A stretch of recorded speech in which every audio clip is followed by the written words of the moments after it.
Alright. Hello and welcome back to Danganronpa here. Let's do the class trial. I guess we should start our skills first. We might actually think about this.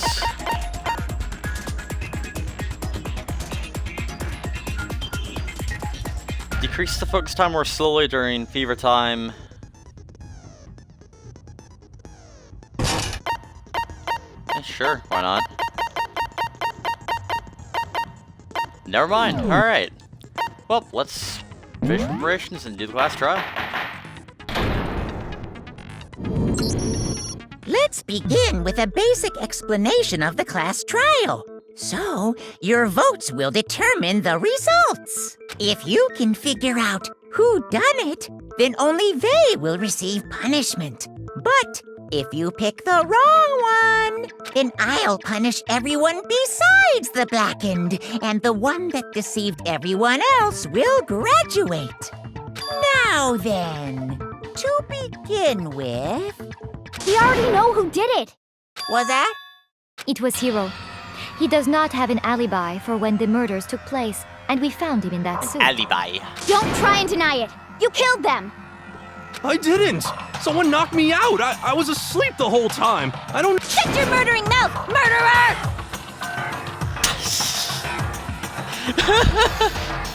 Who are you calling a murderer?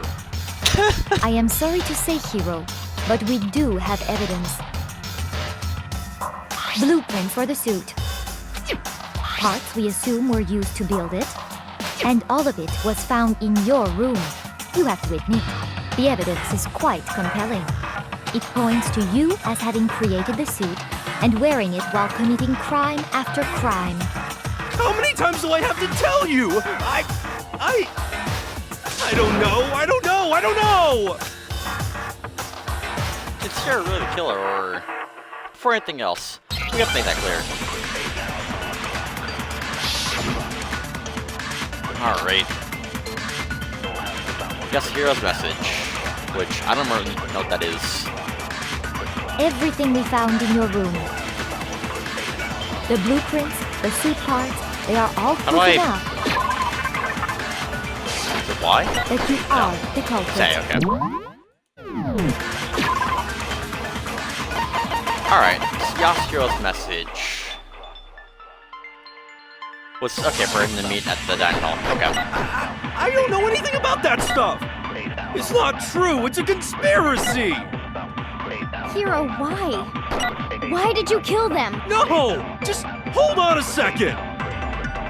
Was there more than one orange text? I mean, like the blueprints. The handwriting is all messy. If I remember right, Hero's handwriting Everything we found in your room. The blueprints, the suit parts, they are all proof that you are the culprit. too late. I don't know if it's not true. It's a Hiro, why? no. Just hold on a second. Everything we found in your room. The blueprints, the suit parts, they are... No, it's wrong.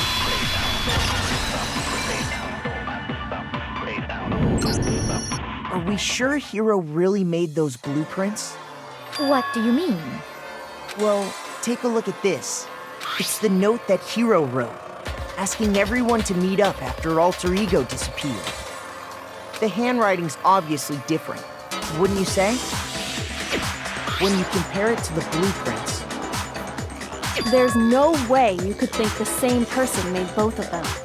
Unless that person made it a point to disguise their handwriting. That's not a bad theory. No, the differences are bigger than that, I think. Come on! I'm not smart enough to think of trying to change my handwriting That anyway. is also very true. So Makoto, are you saying you don't think Hiro's the culprit? And he's not the only one. I think Hiro's innocent as well. What? Then who was in that Robo-Justice suit? Is it like Hiro said? Was there really someone running around in a second suit? The suspicious individual hidden within the suit. Go ahead, Makoto. Tell them who it was. I mean, it was Hiro. And of course, it's up to me. Who was in the Robo-Justice suit? Well, I mean, it was Hiro. Wow, give me 3 amazing choices here. Really hard to decipher these choices. I got it! Other than Hero, I can't think of anyone else it could have been. Obviously, he was the one in that particular suit, and we never found any kind of second suit. Then there can be no doubt. Hero is the prime suspect. That doesn't make any sense. You just said Hero didn't do it. It makes perfect sense. Hero was the suspicious individual in the suit, but he's not the culprit. So what you're saying is... That's right. The culprit in this case has nothing to do with being in the Robo-Justice suit. What? Now that's a bold assumption. And what reason do you have to make such a statement? You do have a reason, yes? Of course. But before we get to that, there's something else we need to clarify first. So let's get that out of the way. Hey, stop trying to boss us around! All things have a proper order. So what is it? What needs to be clarified? We must clarify the method of transportation for Taka's lifeless body. That one's It easy. was seen that his corpse was moved using certain particular items. Makoto, can you tell us what they were? Easily. The tarp and the, dolly.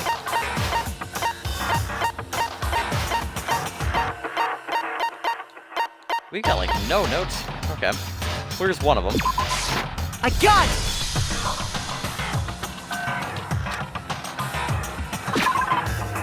Tarp. I got it! They were a dolly and a tarp, right? So, that let's see attitude? if I can explain. Taka's body disappeared from the equipment room, and then we rediscovered it in the repository. And when we found it for the second time, it was wrapped in a blue tarp, right? It was the same tarp that, up until then, was stored in the equipment room. So the killer must have seen it there and decided to use it when they moved Taka's body. That way, they wouldn't leave any bloodstains while they were moving it. Okay, that explains the tarp. And the dolly? Same thing. I'm sure the dolly was in the equipment room when we first found Taka's body there. But when the body disappeared, so did the dolly. Later, when Taka's body reappeared in the repository, so did the dolly. In other words, you think they used the dolly to move the body, am I right? But are you sure you are not mistaken? Huh? Are you absolutely positive the dolly was in the equipment room when we found Taka's body? That dolly was made specifically for moving large objects between the repository and the art room. It would be very strange indeed to discover it had made its way to the equipment room. Is it not possible that it was in the repository all along, and you simply didn't realize it? She's raised an objection. How do you respond? There is no shame in being wrong. Nobody expects much from you anyway. We have all accepted the fact that you rarely understand what is going on around you. Wow. I've never had anyone sound so nice whilst being so mean. Maybe I can change their mind. If I can just explain to them why the dolly must be moved from the equipment room to the repository. Oh, we got another new element. Alright. Let's talk about reloading. Starting with this next build time battle, we're going to add one more ingredient to the recipe. At the bottom of your screen, underneath the tempo marker, you'll see your ammo count. Up until now, there really has been a limit on how much you destroy your opponent's statements, but from now on, just like locking on and pressing the Y button will not be enough to handle them. But it'll cost you 1 bullet every time you destroy 1 bullet to destroy a single remark. Once you're out of bullets, you cannot destroy any more statements no matter how locked in you are. However, you can reload by pressing X. Just like locking on, you have to press the X button in the tempo with the tempo marker Basically, just remember that the X button now is functions like the A button and Y buttons. Y button buttons. You'll automatically reload at the start of fever time, and your ammo will not decrease. But if your action difficulty is gentle, do not worry about anything I'm saying. In which case, yep. Well, if you like, have fun.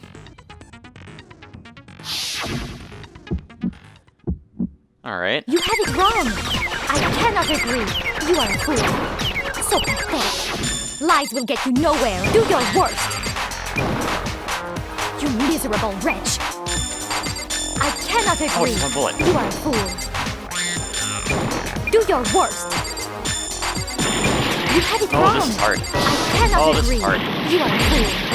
So pathetic. Lies will get you nowhere. Do your worst. This is hard. You miserable wretch. This is really hard. I cannot agree.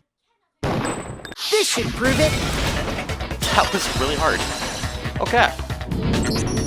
I had no If idea you're I was asking half for the time there. proof that the dolly moved, I have it right here. When I found the dolly in the repository, one of the wheels had a blood stain Not the one I on was going to say, but pretty obvious. it. There was a pool of blood in the equipment room with Well, a I guess, tire yeah, that mark was in it connected. Never mind. that matched the dolly wheel's tread. The killer probably rolled the dolly through the blood on accident as they wheeled the body out of the room. And as the blood dried on the tire, they moved the body into the repository. So there's my proof that the dolly was used to move Taka's body. Jeez, Well, let's really anyway, that much. that was just something we had to get out of the way. Let's get back to the main subject. Yeah, the subject of how Robo Justice didn't do it. Because if it's not a killer robot, then what kind of robot is it? I'm not sure that really matters. I'd be happy to explain why the occupant of the suit couldn't possibly be the killer. If you look back on how the body was transported, it will become immediately obvious. If I look how the body was moved, it'd be clear why the person in the suit couldn't have done it. What does it mean by that? Well, they can bend the waist.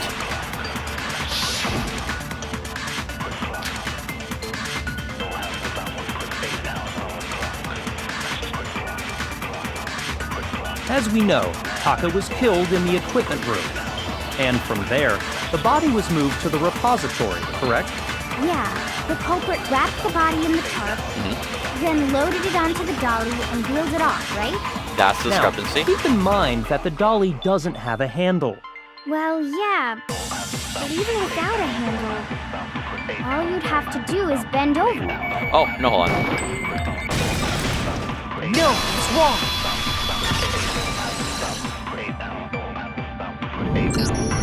You're absolutely right that you could push a dolly without a handle if you stoop down low. But if you were wearing that suit, do you think you could actually get into a position like that? What do you mean? Think back to what you said when we were all checking out the suit together.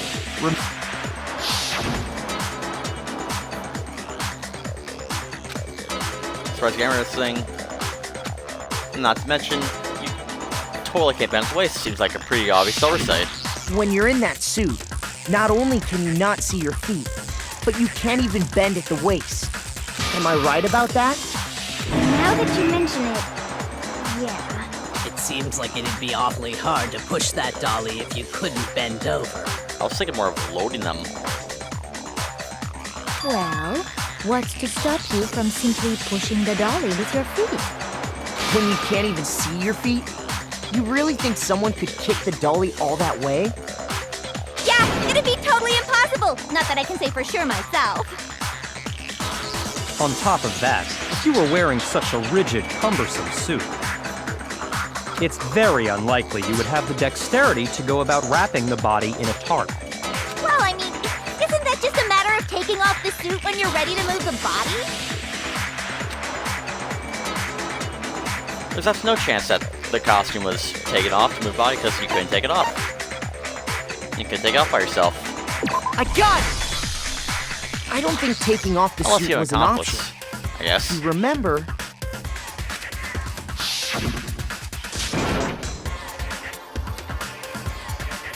Dude, I don't know what's going on with this thing, but I should get off. Well, Why would you make something that you can't take off by yourself? Oh, I didn't make a stupid freaking thing. There's a clasp in the back first that keeps you from getting off. It's pretty sturdy. I don't think you can get off on your own. You don't have a choice, that's all. That's true. It seems impossible to put the suit on or take it off without help. Then, you really can't take it off by yourself? Hiro wasn't just making it up? Of course I wasn't making it up. If he could have gotten it off by himself, I don't think he would have let us see him wearing it. Showing up in the suit was basically an invitation for everyone to suspect it. Yeah, that's right!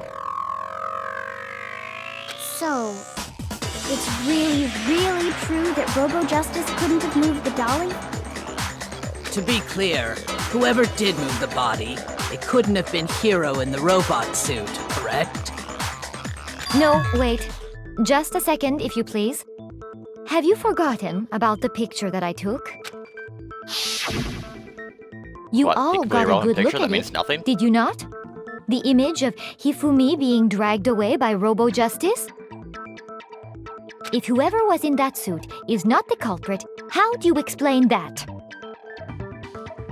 Well, if Fumi was dragging Hiro, Besides, I mean, do you remember what the now deceased Hifumi said?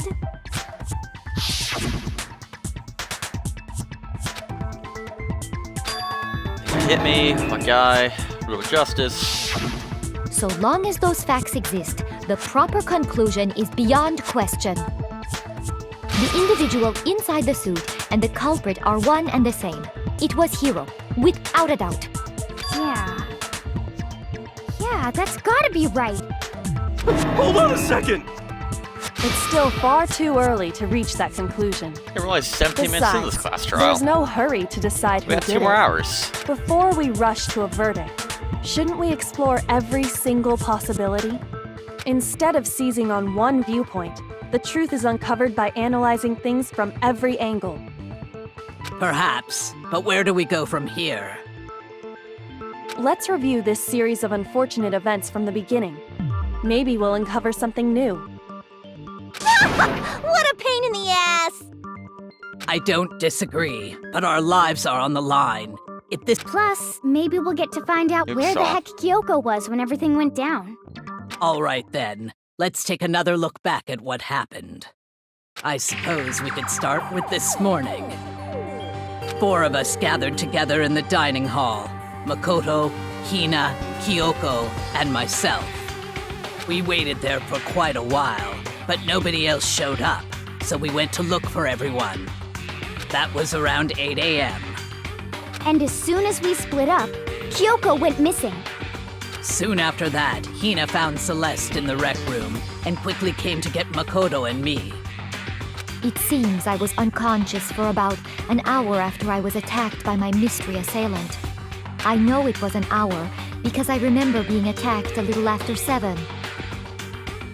Why do you remember the exact time? That was when we saw Celeste's picture and discovered that her assailant had been wearing a strange costume. As it turns out, it was Robo Justice. It also soon became clear that this same Robo Justice had abducted Hifumi. We were soon joined in our search by Byakuya and Toko, and then went on to find Hifumi in the library.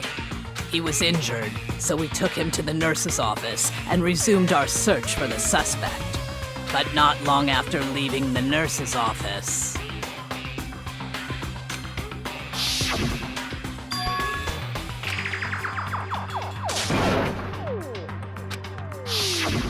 When Celeste told us that, we decided to split up and search the second floor.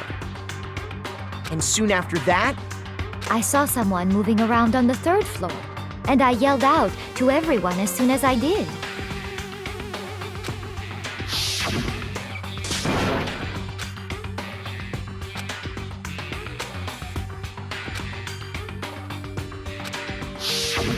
and then,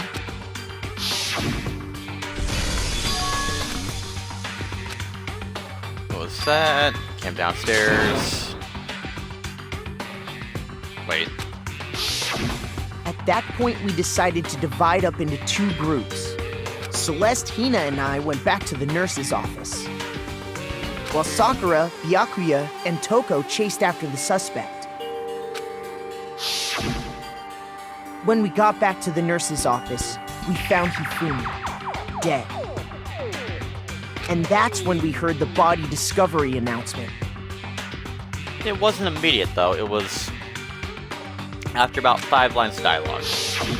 I left Celeste and Hina there and headed back to the 3rd floor to let the others know what had happened. Meanwhile, we had just discovered Taka's body in the equipment room. We must have found both bodies at almost exactly the same time, because we heard the same announcement not long after we discovered his body. And that's when I told you guys about Hifumi. Then the 3 of us headed for the nurse's office. But right after we left the physics lab, we ran into Celeste, who'd arrived after us. And she told us something very surprising. Hifumi's body has disappeared. We rushed back to the nurse's office and saw that she was right. Then we remembered we'd left Toko passed out in the equipment room, so we hurried back again. This can't be happening. Are we all hallucinating or something? But when we got there, we discovered that now Taka's body had also gone missing. Next thing we knew, we were searching the school for 2 missing dead bodies. And after some time... Celeste informed us that she'd found the bodies, and we all headed to the repository, which is where we rediscovered the corpses.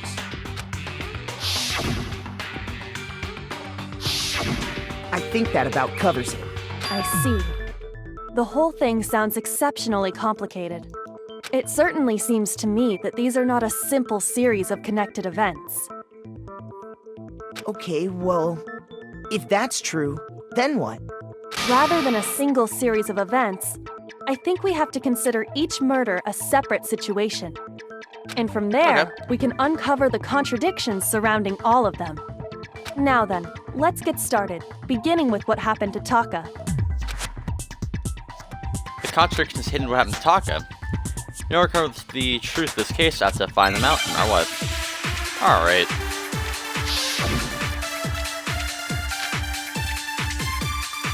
Molecule File 3. So, regarding Taka's death,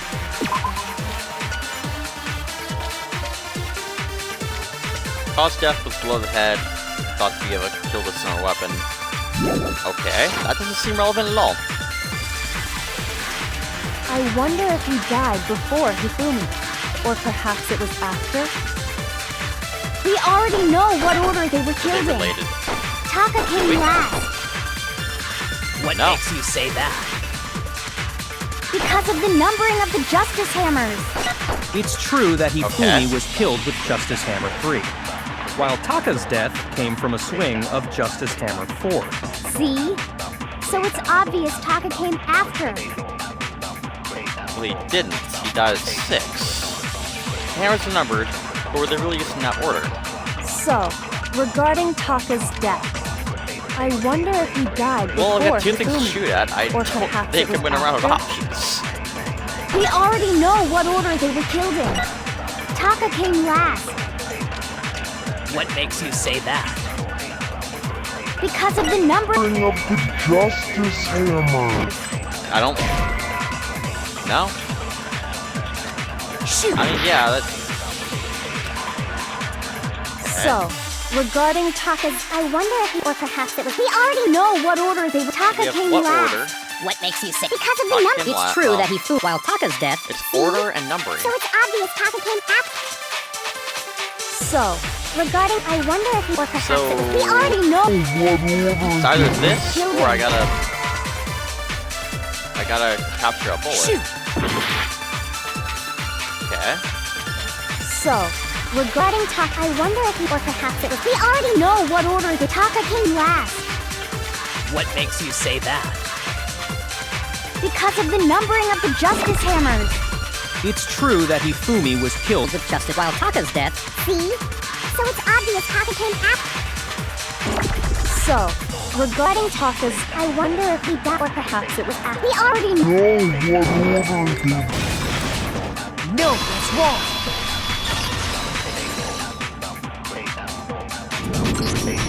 Hold on. There's no reason to assume that the hammers were used in the same order as their numbers. If anything, that's just another way the killer tried to disguise their actions. So you're saying the culprit wanted us to think the hammers were used in order? Well, we know he was killed at 6, and we saw Hifumi alive after 6. But in reality, Taka was killed before Hifumi? Yeah. Okay then, let's see the proof. Evidence that proves Taka was killed before Hifumi. The watch.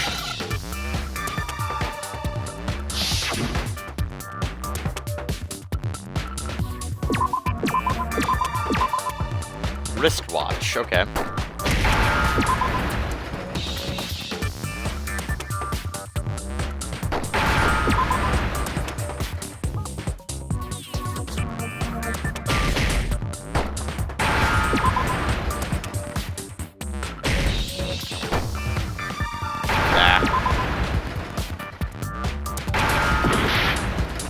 Well, I didn't mean to... Oh.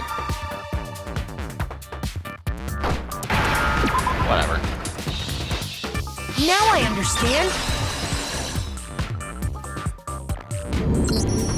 I've got it. Taka's wristwatch. See? Look. It broke with the hands pointing just past 6 o'clock. It must have gotten broken when he was attacked by the killer.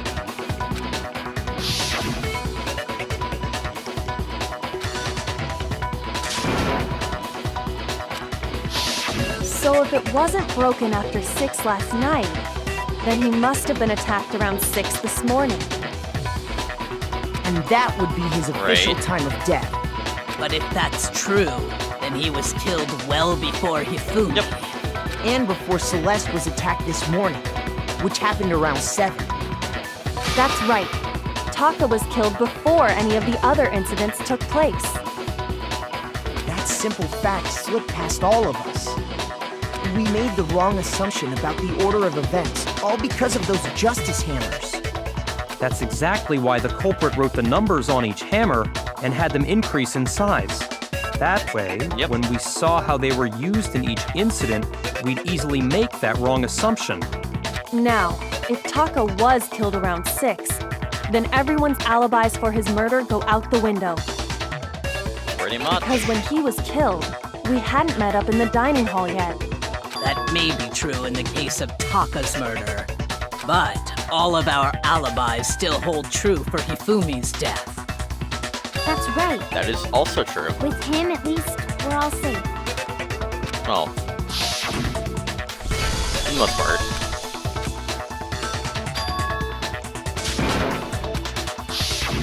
When we heard Hifumi screaming, we were all together. Except for Hiro and Kyoko. Then we all ran down to the nurse's office, and that's where we found his body. That's totally true! We're all in the clear! Oh, I know! They must have recorded him screaming on a tape or something, then played it later on! If that's What? true, where's the tape? I don't know. Don't just go okay. making stuff up! Anyway, we all have rock-solid alibis for when we heard Hifumi scream. Since all of us Yeah, were there everybody but together, clearly Kirigiri none of us could have and, killed him. And it does not stop there. Hero. There was also the moment when we discovered his body had disappeared. When his body vanished from the nurse's office, Hina and I were in the bathroom together, while everyone else was in the equipment room, correct? And then there's the disappearance of Taka's body from the equipment room.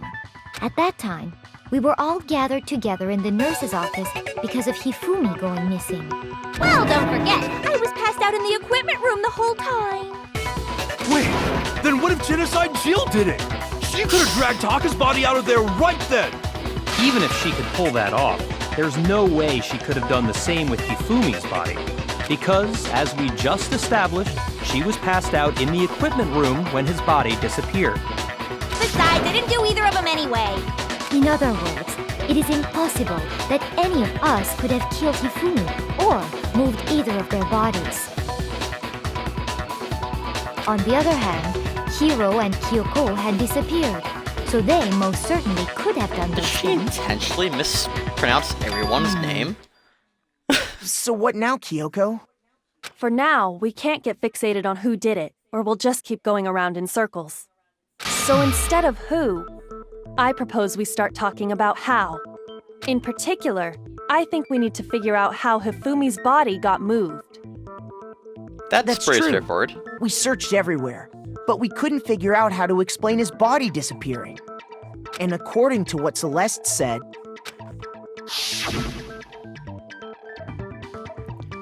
We can that's been gone for more than a minute or two, though. So then, the killer was able to get in and move Hifumi's body in that short amount of time? It would seem so. his body apparently disappeared in the 1 minute her and Hina took their eyes off of it. But to carry that much weight from the first floor up to the third in that short amount of time? Oh man, yeah! There's no way! It'd be impossible! Well, what if I told you there was a way to make the impossible possible? What? How? If the dead body were to move itself. I love how she solved this case whilst not even watching it happen. Having done effectively no investigative work. The dead body moved on its own? No! Not another... ghost! I don't think it has anything to do with the occult. I think what she's implying is, we thought Hifumi was dead, but perhaps in reality he was still alive. And there you go. Alive? Are you saying Hifumi wasn't carried out of the nurse's office, but simply walked out on his own? But I mean, we found his body. He was dead. Perhaps he was simply playing dead. That it isn't possible. Not really. The idea that Hifumi's still alive, is it really possible? Yes.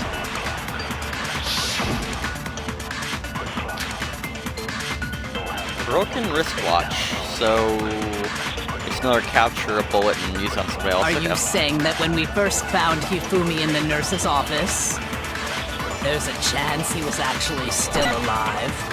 No, it is impossible. Hifumi was dead, without a doubt. And you know that how? Surely you heard the body discovery announcement along with the rest of us. Hifumi's dead body had been found. And that is why the announcement was Dead made. body been found. Are we really so sure about that? Maybe the announcement was intended to signal someone else's discovery. I'm sure the body discovery announcement was made only once. But Hifumi's Taka's body discovered almost at the exact same Are time. you saying that when we first found Hifumi and then there's a chance he was up. No, it is impossible. Hifumi was dead, without a doubt. And you know that how? Surely you heard the body discovery announcement along with the rest of us. Hifumi's dead body had been There we go. It's wrong.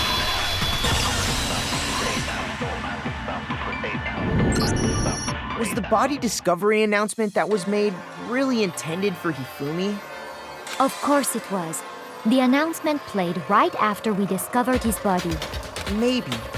But that was also the same time that Taka's body was found. That's right. It wasn't long after finding his body that we heard the announcement. So there's a good chance we've made a mistake in there somewhere. I think we've confused whether the announcement was for Hifumi or Taka. First of all, if 2 bodies had been found, there really should have been 2 announcements. And there were 2 Maybe announcements, just one was a Monokuma lot more simply delayed. got lazy and rolled them together into one. Nope. What do you say, Monokuma? Any comment? Well, it's a very sensitive issue, so I can't go into too much detail. But what I can say about the body discovery announcement is that it's only broadcast when 3 or more people find a dead body for the first time. That didn't answer our question, man. We're asking if you're a lazy bum.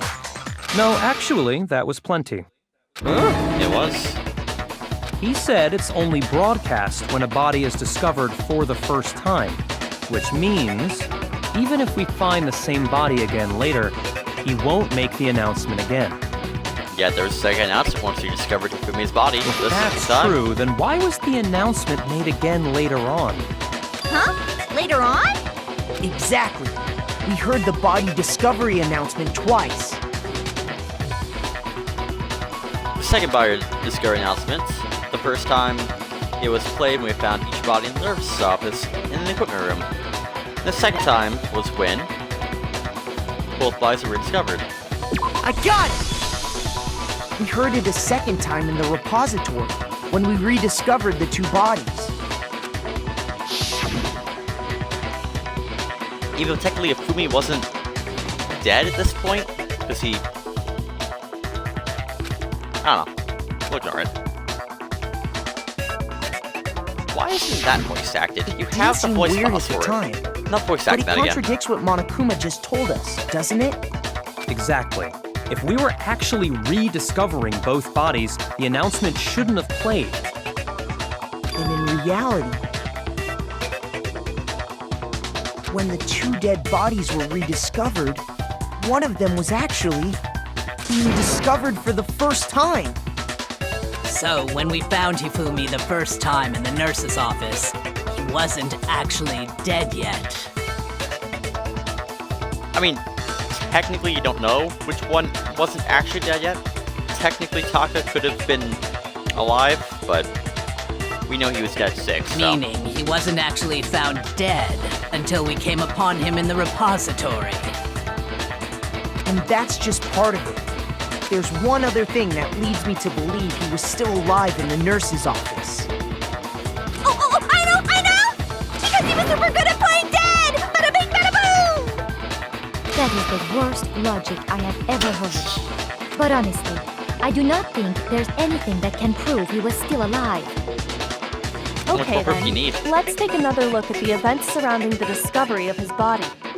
Then it should become clear whether he was really alive or not. This whole thing is pointless. That's your proof that shows Hifumi is still alive. Just everyone? Okay.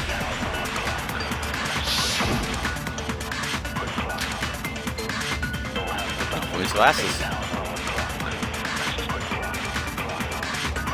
Well, here's one thing we do know. The first time we found Hifumi's body was in the Does nurse's it mean he office. couldn't see because there was blood on And his glasses? then, while me and Celeste were in the bathroom, his body disappeared. And the next time we saw his body, it was in the repository.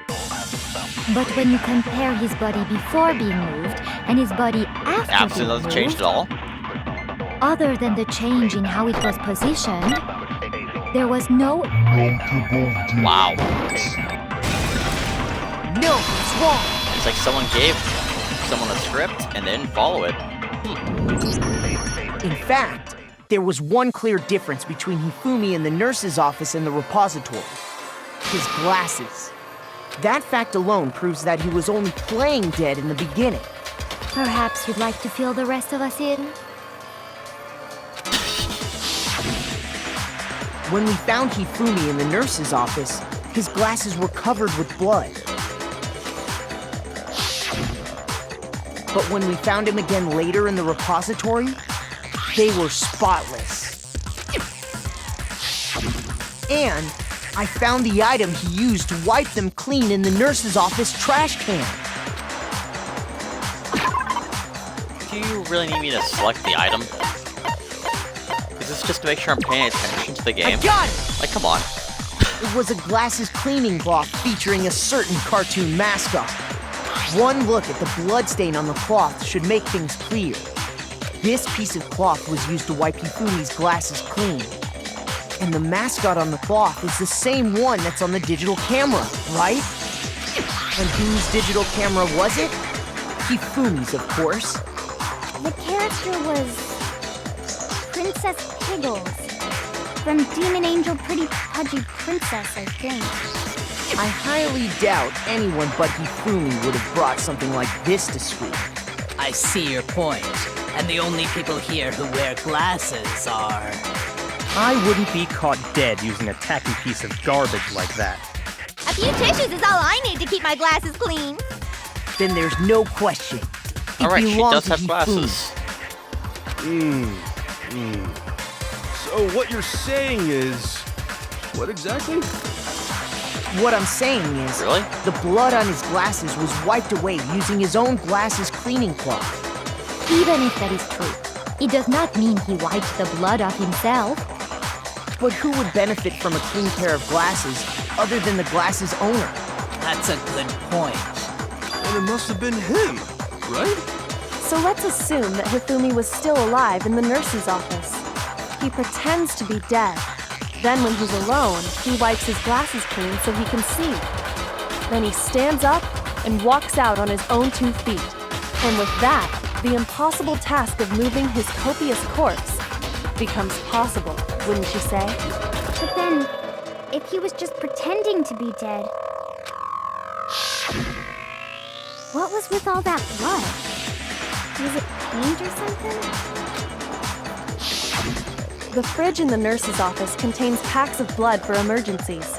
He probably used Which I one of couldn't those. actually get into a truth He bullet, figured if but... he was gonna play dead, he should go all out. So he just dumped it everywhere. Yeah, But he got not a bad crazy idea. with it and had to wipe his glasses off when he was done. God, what an idiot. And if Hifumi was still alive at that point, the disappearance of Taka's body is easily explained. It should be perfectly obvious who must have moved Taka's corpse. I got it! It could only have been Hifumi. While we were all gathered in the nurse's office, he went to the equipment room and took Taka's body. That also explains how the door to the repository got locked. Does it? The door was locked? Well, after the bodies disappeared, we all went looking for them, right?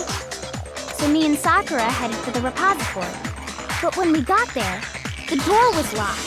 And the repository door can only be locked from the inside.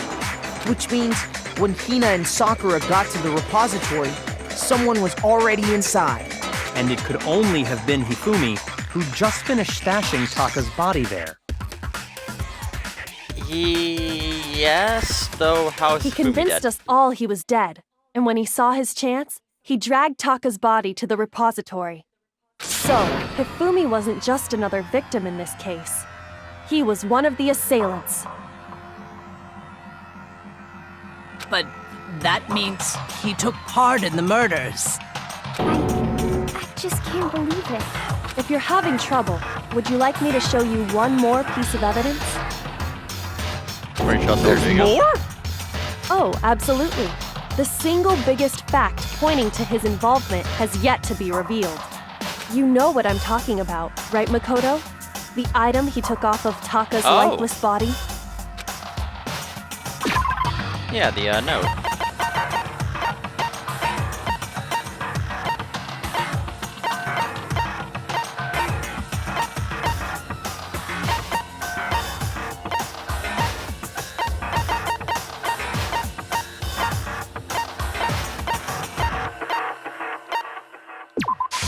I got it! You're talking about the note Hifumi had hidden away, aren't you? Hidden note? That's right. We found it stuffed in his pants. What? In his pants? Yes, his pants. Okay, well, forget about the pants for now. Take a look at what the note says. I found hold. Maybe we can use to escape. Most people can't find out, so don't tell anyone else for now. Let's be up to the room at 6 That's the a.m. note I was telling you about. The one that told me where to go. Huh? Wait, this one's a little different. In my note it said, Monokuma can't find out, so don't tell anyone else for now. Let's meet in the rec room at 1 a.m. I see. then this note isn't the same one Hiro got. It's not the same? In other words, the killer got in touch with another person besides Hiro, and that person could only have been... Taka. Fumi's pants. Ay, ay, I ay. got it! That's right! Taka! The killer used this note to draw out Taka and murder him. Hello? Over here! Objection! Objection! I don't really understand what's going on, but Hifumi had that letter, right? So whoever wrote it wasn't drawing out TikTok, they were drawing out Huffy! Just to be clear, TikTok is Taka and Huffy is Hifumi. No, TikTok's actually a social media platform now. Ugh! Yes! Why must you ruin it every time?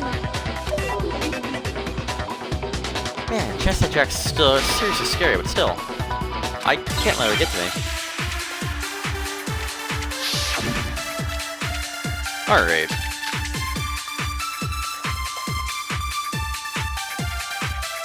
How are any of these relevant? Huffy had the note, right? Then the person it was intended for must have been Huffy! Huffy. But remember what the note said. What time did it say to Oh, meet? broken. Okay. 6 a.m., I believe. Yeah. The time doesn't matter! The note has nothing to do with TikTok! Oh, I switched bullets. I do not remember. Huffy had the note, right? Then the There we go. person it was intended for must have been Huffy! But remember, what time did it say? 6 a.m., I believe. The time doesn't matter! The note has nothing to... TikTok! No, that's wrong!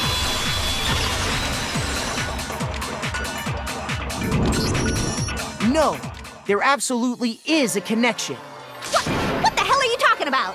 The note said to meet at 6 a.m., which is the same time Taka was murdered. We've already proven that using his wristwatch. But there's more. Look where the note says to meet. The equipment room, right? Which is where Taka was killed. I see. So, Taka was murdered at both the time and place written in the note. I think that should be plenty to show that this note was definitely meant for Taka. Well, when you put it like that... No further objections! Then someone used that note to trick Taka. Just the same as me. The culprit really is a cold-blooded monster. Telling people they'd found a way out. But if they gave the note to Taka, what was Hifumi doing with it? Stuffed down his pants, no less! Most likely, Hifumi stole it off Taka's corpse after he died. Huh? He stole it? Where's your proof? Go ahead, show us. Never good. That shit pretty obvious. I got it! When I searched Taka's body, I saw that his lifeless hand was gripping a small scrap of paper. If I'm right about this, the sheet of paper this piece came from is... I knew it! It fits perfectly with the note we found hidden on I feel like we Hifumi. should have tested that when we had the 2 slips of paper rather than in the courtroom, but Then Oh, well. Taka's scrap and Hifumi's note. Yup, they're from the same piece of paper. Hifumi had the note meant for Taka, while Taka's corpse still grasped a small piece of that note. There's only one way to explain it. Taka died clutching the note. Hifumi tried to free the note from his death grip, leaving behind only one small scrap. Did I get all that right? That means Hifumi knew the note was important. Exactly, which proves that he was an accomplice in the murder.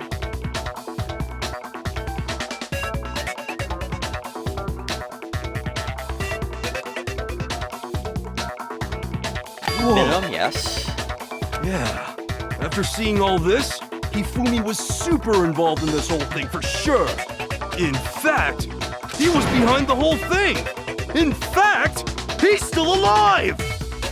No, Sorry, he's very much dead. no. When we found him in the repository, Hifumi was truly and completely dead. The second body discovery announcement proves that. So then, who killed Hifumi? Whoever did is the mastermind, the true killer. He was killed in the repository. So he must have been killed not long after transporting Taka's body. So, he must have been killed after Taka's body vanished, but before we found both bodies in the repository. During that time, we'd all split up and were searching for Taka's missing body. In other words, during that time, none of us have alibis. Wait, but me and Sakura were together. Stop trying to steal the spotlight, you stupid walrus! Who are you calling a walrus? Anyway, when they were killed bothers me too. But there's something that's been bothering me even more. And what might that be? The weapon they used to kill Hifumi. The weapon? Okay.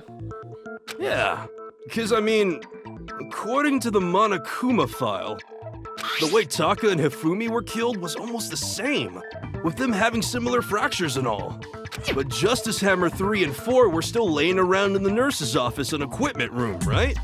So if Hifumi was killed in the repository, the culprit would have had to grab one of the hammers, kill Hifumi, Not necessarily, like there are two sets of hammers that were and nearly put the identical. hammer back where they found it. But They did do wouldn't that. be seriously risky for him? I'm surprised. It seems there's some semblance of a brain knocking around that skull of yours Jeez. after all. Hell yeah, it's packed in there good and tight. He's right, though. I don't understand it either. The Monokuma file makes it clear that they were killed using similar instruments. But if the hammers were already laying around those other rooms... So the question is, how could the culprit have gotten their hands on either of the hammers? Personally, I haven't a clue. No, you don't? So Weird. which hammer was used to attack Celeste? Number 1 or number 2? Those were accounted for in other rooms too. And I don't think either one is big enough to kill someone. Then, Is it not possible they used a different weapon? I don't think it is possible. They were both killed with the same kind of thing, right? So then, what was used to kill Hifumi? The weapon that was actually used to kill Hifumi. The whole picture surrounding this case won't come clear until I find that out. So I gotta find the truth.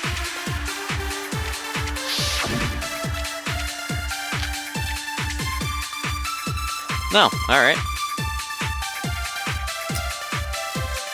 What was I used thought to you'd kill give us more than Hifumi? literally one. Was it Justice Hammer 3?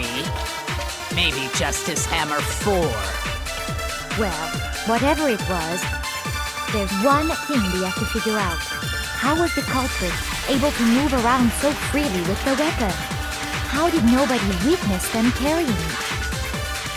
sounds like a Justice Hammer. Disappearance! Ah,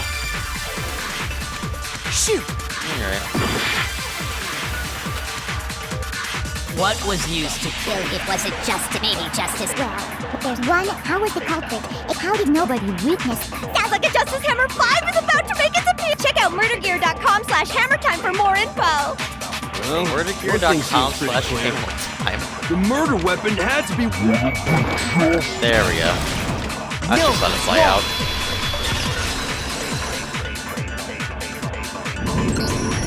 The murder weapon wasn't a justice hammer at all. No, it was something completely different. But, seriously? A different weapon? Specifically, a hammer from the repository. The killer could have easily used that to kill Hifumi. Now, all the hammers in the repository were covered in flecks of grit and debris. But for some reason, one of them had been scrubbed clean. Huh? And the reason it had been scrubbed clean was most likely because it was used to commit murder. If the hammer got covered in Hifumi's blood, of course you'd have to clean it off. I'd also like to point out that the repository has all kinds of hammers. Big ones, small ones, and even some flat mallet-like ones. I think whoever made the Justice Hammers used those as a basis for their design. I mean, they just used the hammer and painted it. If that's true, that would explain the Monokuma file's note about the wounds being similar. So Hifumi moved Taka's body to the repository, where someone then used the hammer to kill him. And whoever did that is the true killer. The one Hifumi was working with. And the one who betrayed him. Hold on a moment. I still think it's strange to assume someone was working together with him. The way the graduation rule works, there is no benefit to helping someone else carry out a murder. So the idea that anyone would work together like that is simply ludicrous. We talked about this, did we not? We did talk about how there wouldn't be much reason for anyone to work together. At least as we thought at first, but...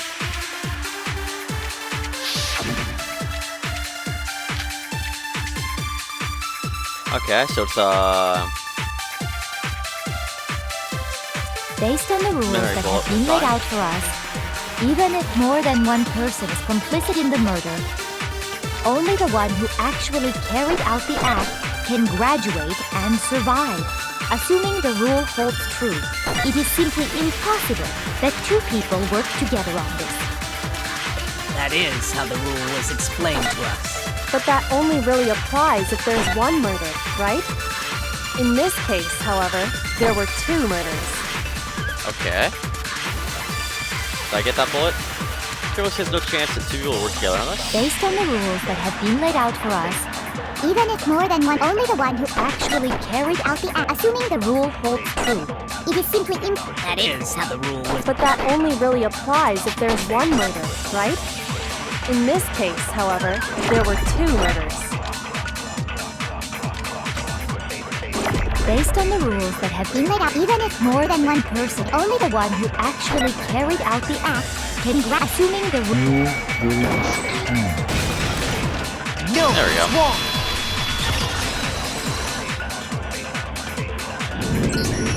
Since there were two murders, it's at least plausible that more than one person was involved.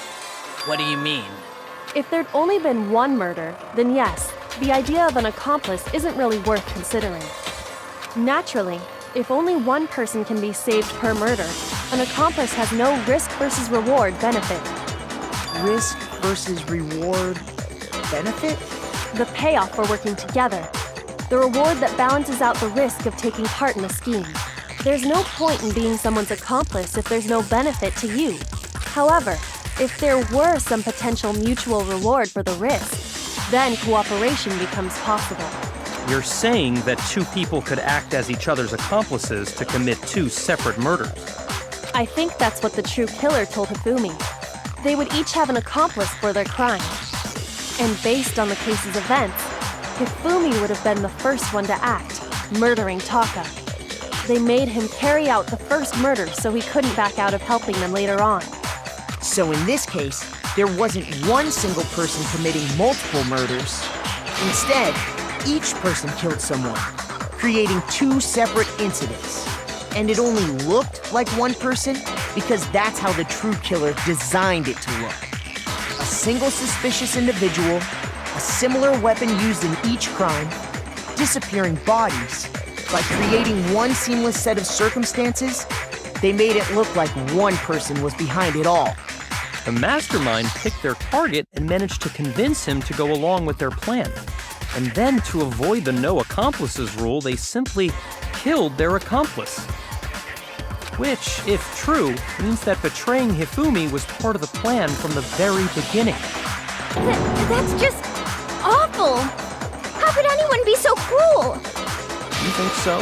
I can't help but admire its cunning. Still, their choice of accomplice seems odd. Different mates convinced us that the two murders were the same. That was the main characteristic this time. Kigiri was noticed that fact in the very beginning. Which is why she said not to look at this as a serious offense, but entirely separate incidents. Kigiri is really amazing, although, when you think about it, she's almost too amazing. Like, it's almost I unnatural how understand quick she how is an at accomplice this. could be involved. Then who was the one pulling Hifumi's strings? That's problem numero uno right now. The true killer manipulated Fumi to carry out a number of actions, and in the end, murdered him. In the debates until now, the way the case is unfolded, we consider all that, there's really no one person who seems to fit.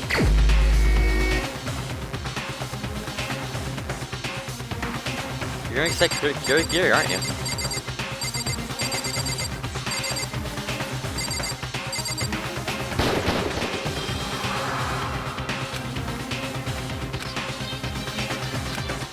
Oh. Shoot! Okay, never mind.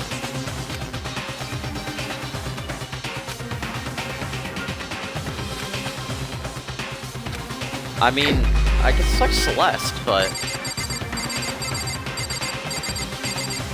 I didn't think we're at that point yet. Here's my answer.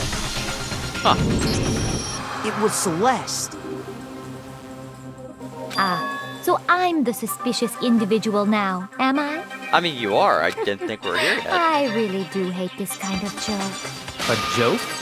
I wonder. So what you are saying, then, is that I specifically chose to work together with Hifumi. The idea that I would choose to spend any amount of time interacting with him, that I would go within 10 feet of that shit-for-brains, that lazy, worthless goddamn idiot!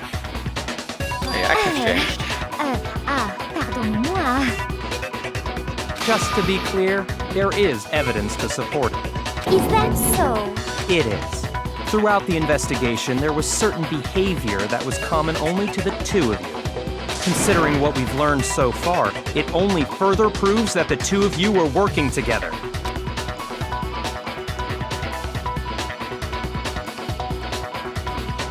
What is it that Hifumi and Celeste had in common? I got it! I mean, they carry The behavior they had in common has to do with the suspicious individual in the suit, doesn't it? The only ones who ever actually saw Robo-Justice firsthand were Celeste and Hifumi. Shush, the adults are talking now. Alright. Sorry. As he said, only Celeste and Hifumi ever laid eyes on the costumed individual. If we accept that Hifumi was one of the culprits, we can't help but suspect what Celeste has said as well. Are you saying everything they told us was a lie? Yup. After taking Hifumi to the nurse's office, we all began our search for this individual, correct? And not too long after that, do you remember what Celeste said?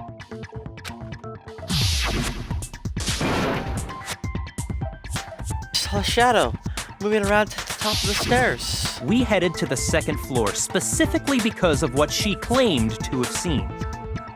Next, to draw us all to the physics lab up on the third floor, She let out a blood-curdling scream. and when we'd all come to see what was wrong, what was it she said?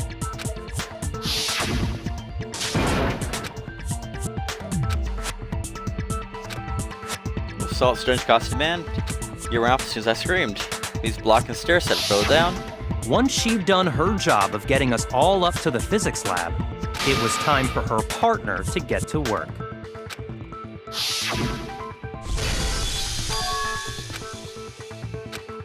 What was that? Came downstairs. It must have been Hifumi. He's in the nurse's office. It was to get us to divide into two groups. Yep. So that we would discover both bodies at the same time? In fact, Celeste was precisely the one who proposed that we split up.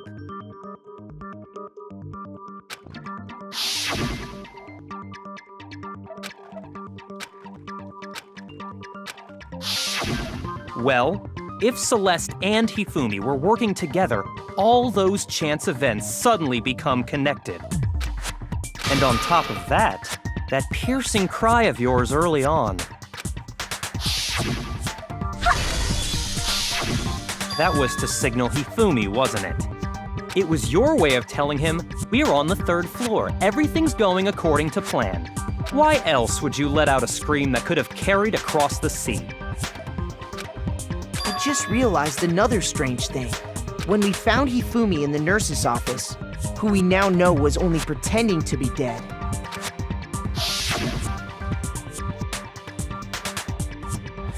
certainly was not expecting this. I did not imagine that Tafumi would have been murdered. Celeste, you were the first one to say he'd been murdered. You wanted to make True. sure we wouldn't have any doubt in our minds. I mean, he's lying in a pool of his own blood. I don't see the discrepancy here, aside from the fact that, he's not dead. I don't believe it. Everything, the whole thing was one big act. Hina, you were with Celeste when Hifumi's body disappeared, right? Yeah. I was feeling kinda sick, so Celeste took me to the bathroom. Did she poison Hina? Wait! Then that was... She wasn't worried about you. She just saw a chance to help Hifumi sneak out of the nurse's office. Each piece isn't much by itself, but start putting them together and the picture gets very ugly indeed. Wouldn't you agree, Celeste? I have no idea what you mean. Don't bother trying to deny it. You made one fatal mistake. Oh, did I? I didn't even catch it myself when you first said it, but looking back, I can say that one little slip-up was your undoing. What are you talking about? I'm talking about what you said after Hifumi's body disappeared and we returned to the nurse's office.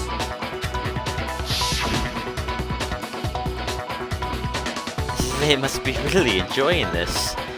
Enjoying the sight of us standing around, frightened and confused. We're all gonna die here. We're all gonna die, just like those guys died.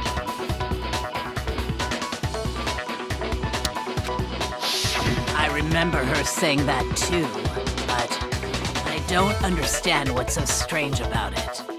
I still don't, and I've played this game. Then pay attention. Sakura, Toko, and I were first to discover Taka's body in the equipment room. Then Makoto showed up and told us Hifumi had been killed, so Sakura and I left with Makoto.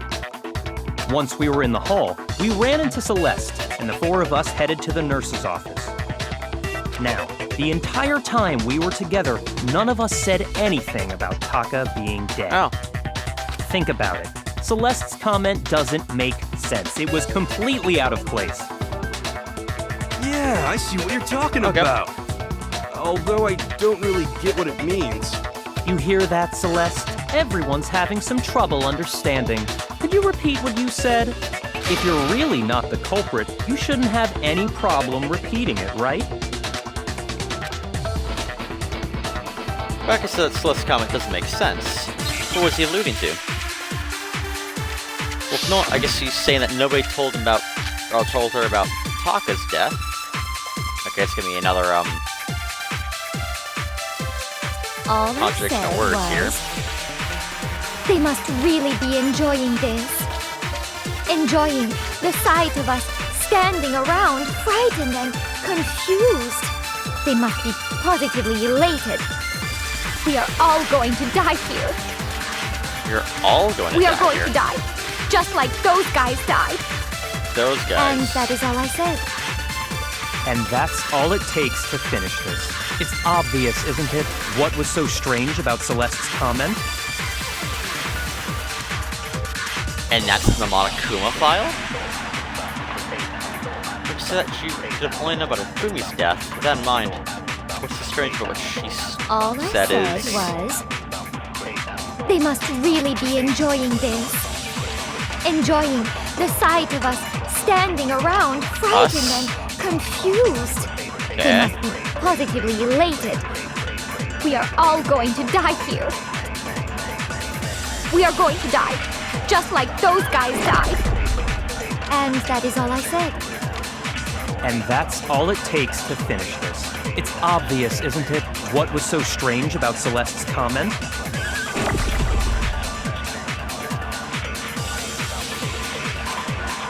I guess All I used I so said strange on was- those guys. They must really be enjoying this. Enjoying the sight of us, they must be. We are all going to die. We are going to die. Just like those. No, that's wrong.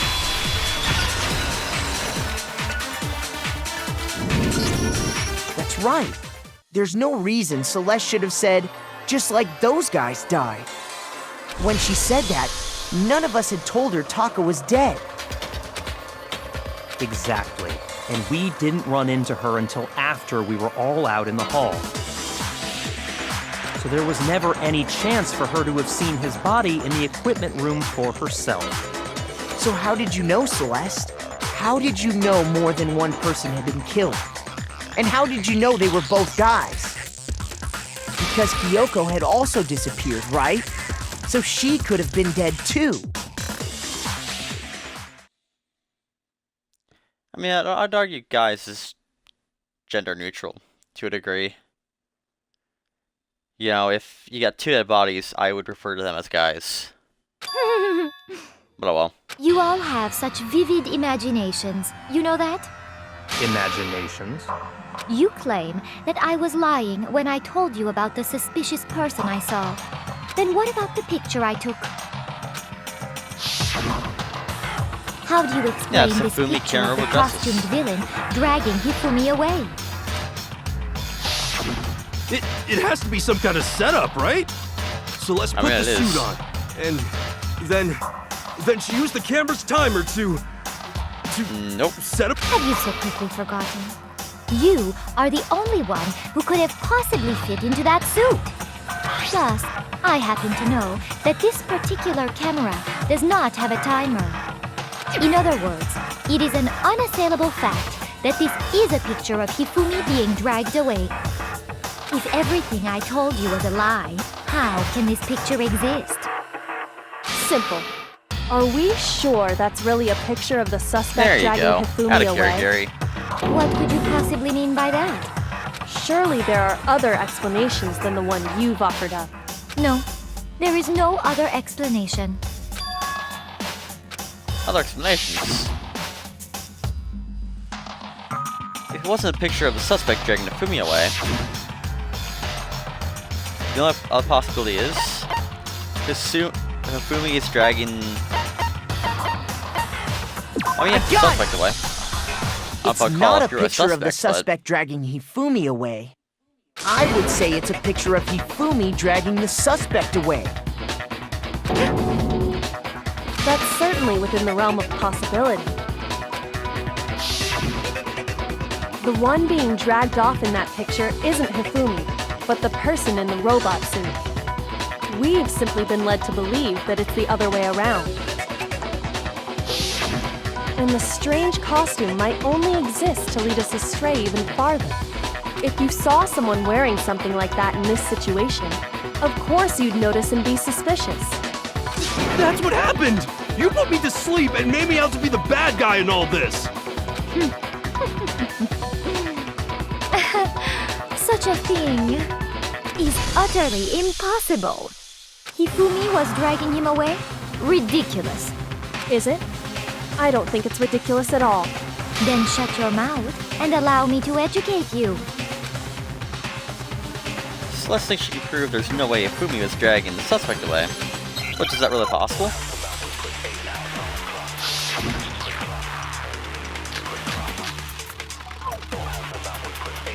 Blueprints, Yuhiro's message, and costume, okay. You dressed me up in that suit after I passed out! Then you just draped me across Hifumi and had him carry my weight! You tried to make me look like the bad guy! Like I said, ridiculous. As you can see in the picture, the suspect is standing perfectly upright. If the person inside the suit was unconscious, there's no way they could stand up straight like that. Then the fortune-telling idiot is the culprit after all! No way!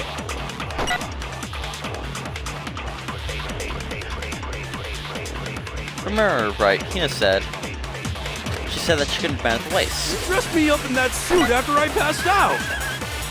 Then you just draped me across Hifumi and had him carry my weight! You tried to make me look like the bad guy! Like I said, ridiculous. As you can see in the picture, the suspect is standing perfectly upright.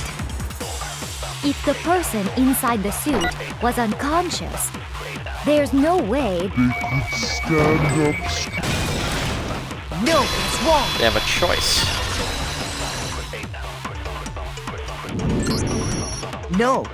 Even if the person inside the suit were unconscious, they could still stand up like that. Because that Robo-Justice suit had a certain characteristic.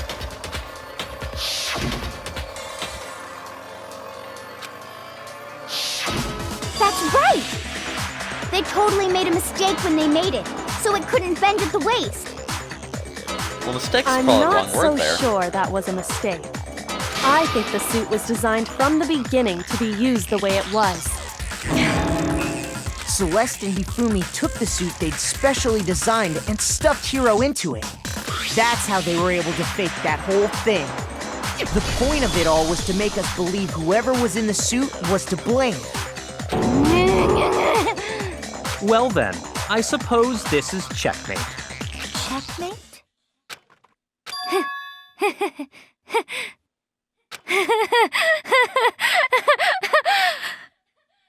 Alright, Kara's Don't make me laugh, you idiot!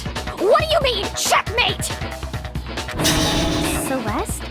Clearly, you want to cram me into your little guilty box. Well, there's one little problem. Have you already forgotten what Hifumi told us as he lay dying?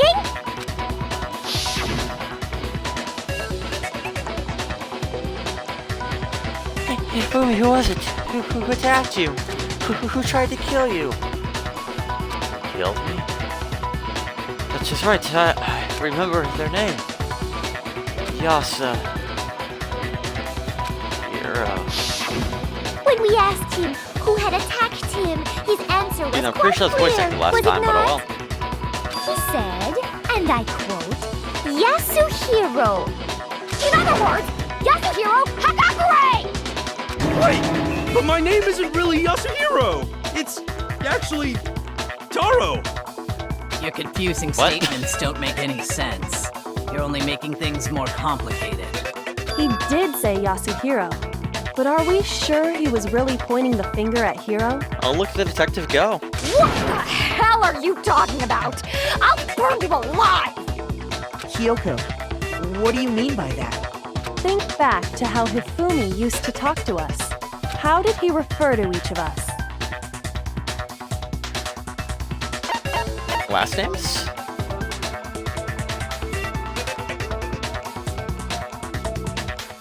I assume last names. I got it! That's right, our last names. He called us all by our last names. Exactly. I know I heard him say Mr. Naegi more than once, for example. So if Hifumi did mean to say Hiro's name, he would have said his last name, Hagakure. I'm sure it was just incidental. By chance, his first name. Oh yeah, Celeste, who doesn't have a last name. Even Genocide Jill has a last name, technically. Random chance. Now isn't that a convenient explanation? No, there's no reason to think he would have said the name any different than normal. But he ran out of energy before he could say any more. So Hifumi was trying to tell us the last name of whoever killed him? But the name he said doesn't apply to anyone here. Well, no. Hold on. There's one person it could apply to, and that's Celeste. She never actually told us what her real name is. What did you just say? To think you'd take your false accusation so far, I don't know whether to laugh or spit! Oh, and here's the handbook comes in. Come on! Enough with your idiotic blather! Yasuhiro is a loser's name! Do I look like a loser to you? A Well, little bit. do I? Yeah, What? absolutely. I think I've earned the right to be a little on edge. Okay, then fill us in. What's your real name? So, make sure your ear holes are wide open and listen up! My real name is Celestia Ludenberg. Could you please stop making me repeat myself over and I over think she's again? told us. I'm not sure why the text is the Lindenberg there. Hope you still make her accept it. Alright, let's get the handbooks.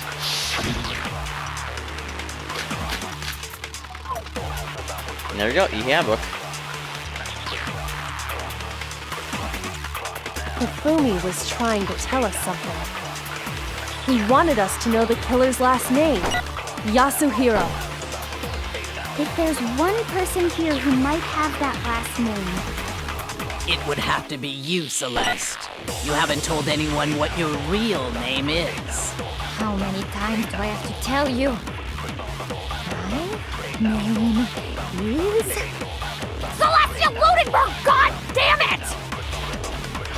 How long do you plan to go on pretending? I'm not pretending. It's the truth. And since you have... No, it's wrong.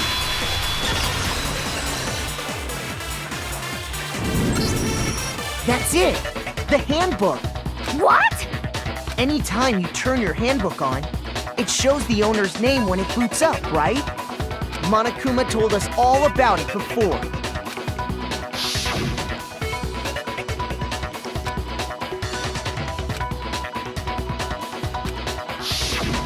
So all we have to do is check her handbook, and that'll clear up everything. That's how we can find out Celeste's real name. That's an invasion of privacy. I refuse to cooperate.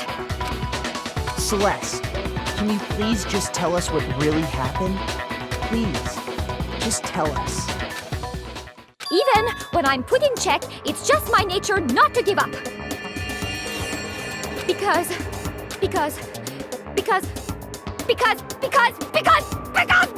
We spluttered bait in 4. Until the game's over, you never know what might happen.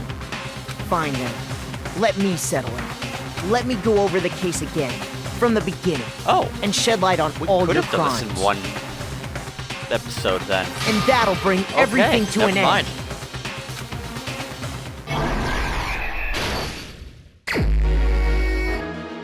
Alright.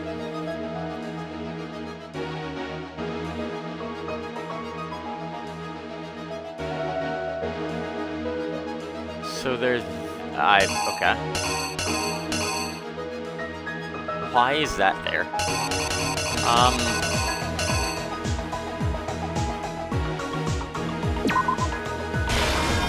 That makes sense to me. So Act 2.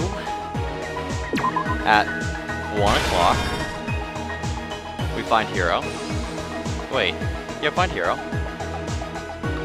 I guess we choked him unconscious.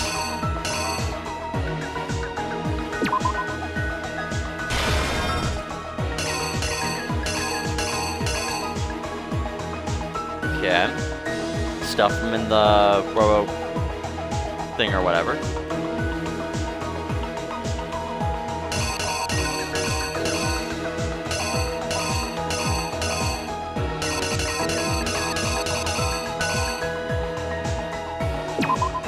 Celeste grabs the camera, takes a picture, and then Act 3. Taka comes here at 6 a.m. Or 6:03 a.m. Not like the ultimate Pomada to be late, but whatever.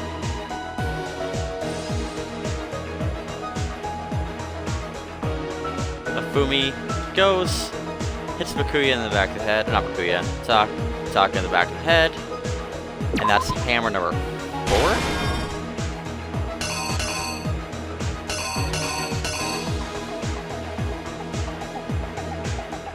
Then so it's like, hey, I've got the camera. Look, this is what we did.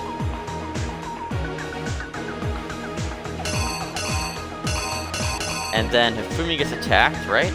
Sweet. That one or that one? I'll say hammer 2.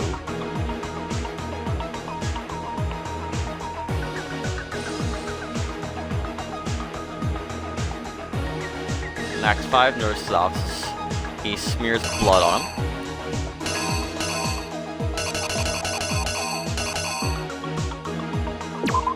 He puts blood in the third hammer and throws it on the ground.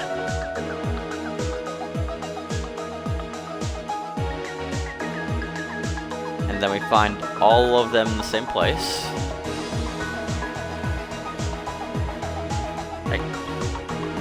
Or no, okay, so that's in the nurse's office, that's in the other place. Then we have the body discovery announcement.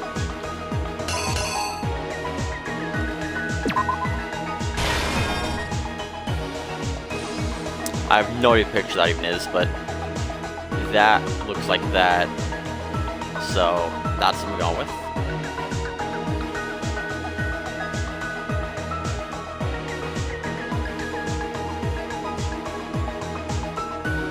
Does he really have cat ears? Okay.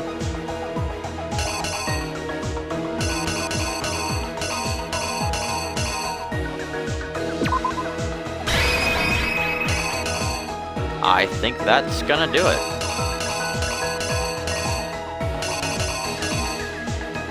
No idea what this is. That looks like that, so I assume it's not relevant. Here's exactly Let's go what for it. happened. Before anything, the killer persuaded someone to help carry out the murder. And that person was...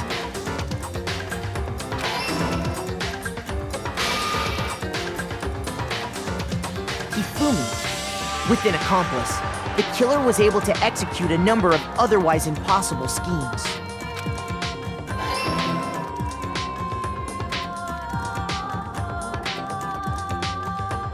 First, they convinced someone to meet them in the rec room last night at 1 in the morning. Which I feel like Hiro should have said who was there, but That Maybe just someone didn't they see him. met with was Hiro. The murderous duo intended to pass Hiro off as the prime suspect. They drugged him, knocked him out, and stuffed him into the Robo-Justice suit.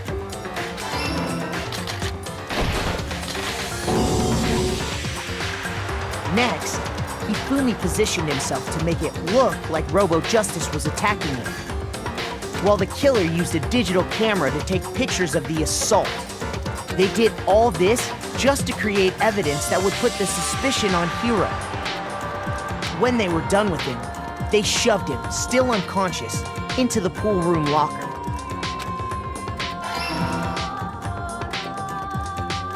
And then finally, at 6 a.m., they moved into the murder phase of their plan. They called Taka to the equipment room.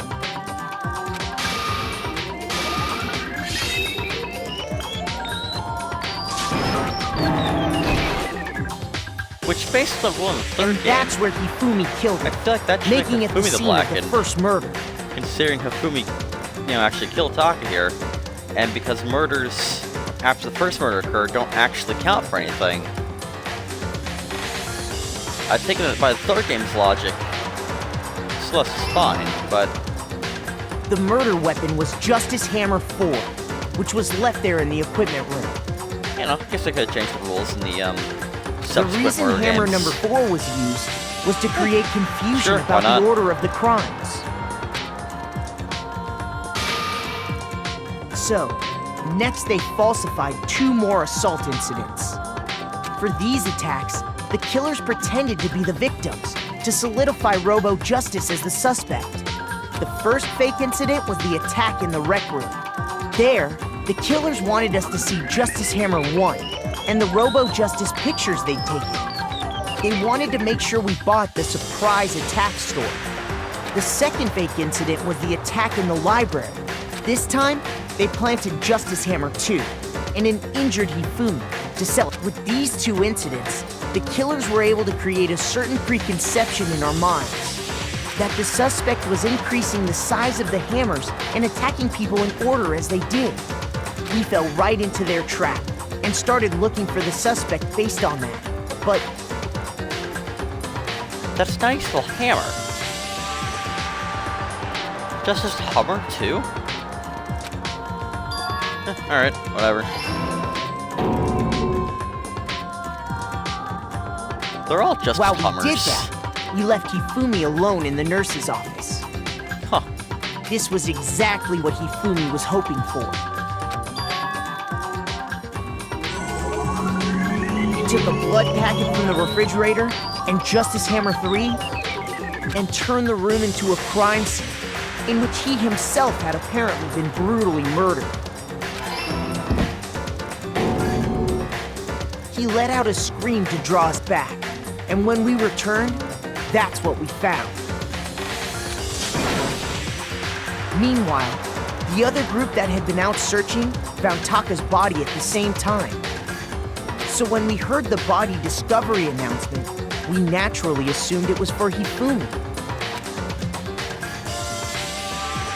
We left the nurse's office, and Hifumi once again took advantage of the situation.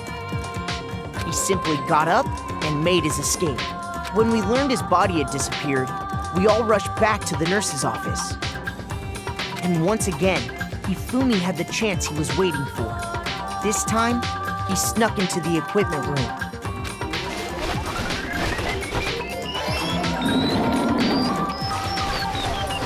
He wrapped Taka's body in a tarp and used the dolly to move it all the way down to the repository. That explains how each of the bodies disappeared. But even Hifumi didn't know what the true killer had in mind for their final act.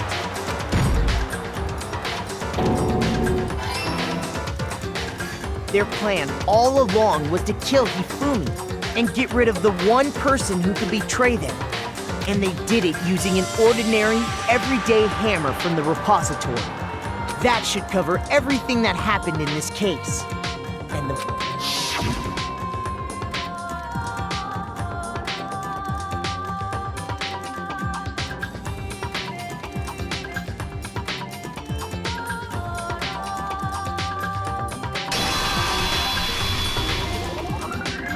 Celeste! Sorry, you lose.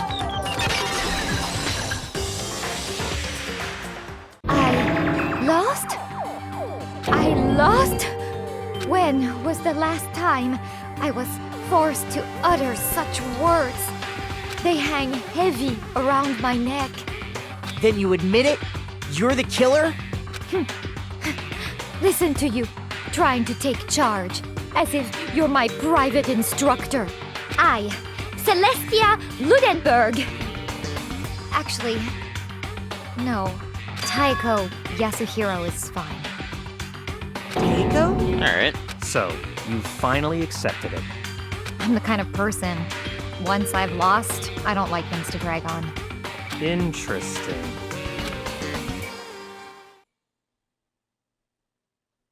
Oh, okay. That's it. Well then.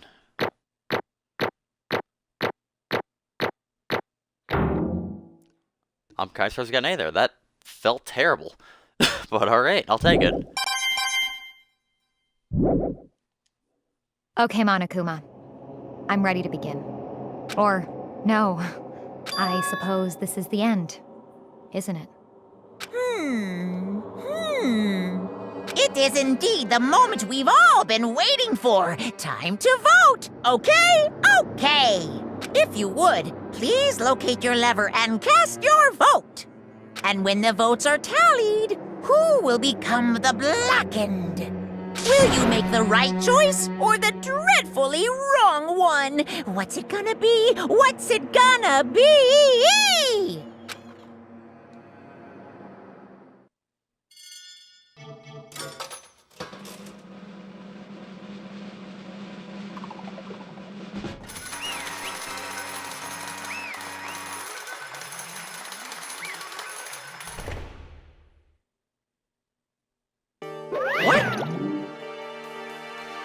It's just basically formality at this point.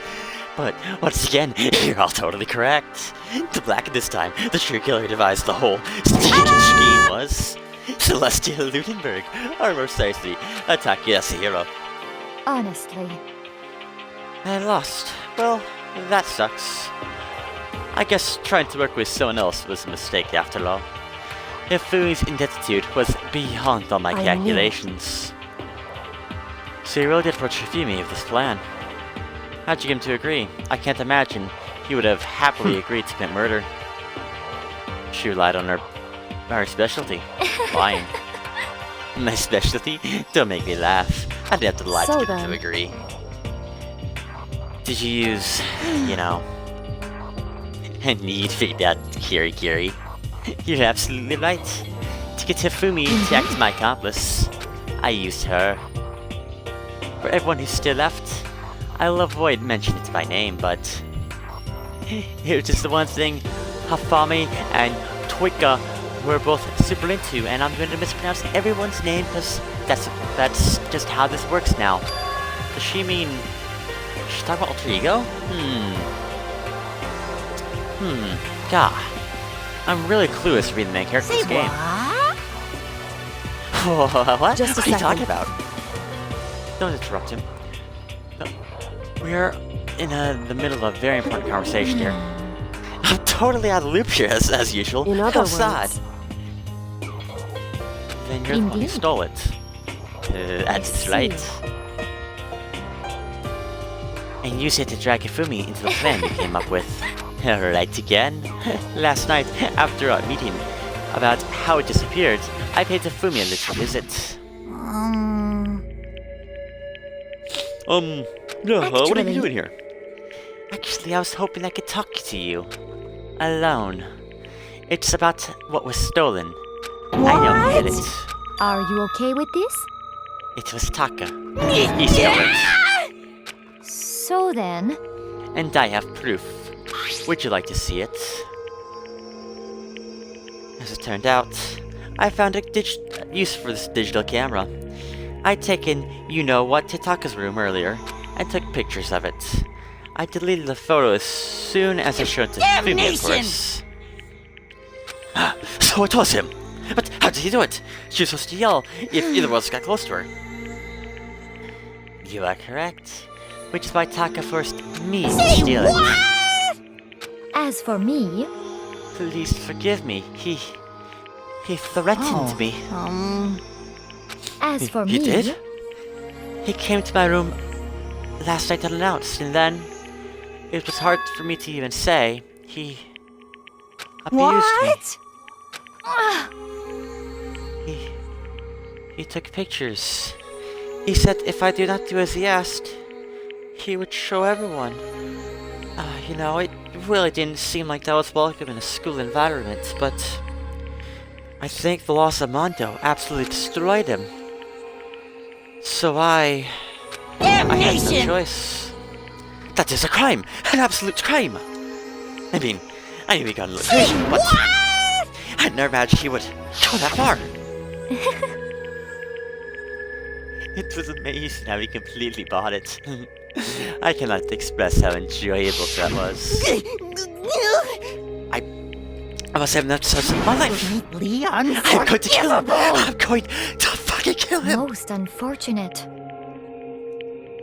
Wait, please. If you go now, you'll be playing right into his hands. Actually, Taka's planned to use her to escape. And he made you his target. Escape? Oh, what do you mean? Taka is going to try to kill you. indeed. I'll soon keep her to himself. This is That bastard! Leon. Honestly, Bastard! Can we allow him to continue with these such barbaric acts? Absolutely not! How could I? I swear I will I have to save her! Actually, That is why I'd like you to join me. It so happens I've come up with a plan. I have devised a way to reclaim what he has stolen and escape from this dreadful school. And with that, it is complete. Oh, what are you talking about? Oh, nothing. If Fumi agrees without a second thought. The effect that item had on him was remarkable. The power of love, even a love as twisted as that can still drive people mad, it would seem. I You see. disgust me. I have another question for you. Was that strange costume with Indeed. Fumi's creation? Yeah. It was a real pain in the butt, too. I asked him to make something to hide his face and general body size. I had no idea he'd make something like that. But it is my fault What? to pick him in the first place. So why'd you make me the suspect? Because you are stupid. let's That's it? see. And in that regard, I made the right choice. I am glad your stupidity surpassed my every expectation. Life must have been tough for your parents, though. I feel like I could cry. When you're explaining your plan to Yafumi, how'd you explain the parts about him playing dead? What was she asking?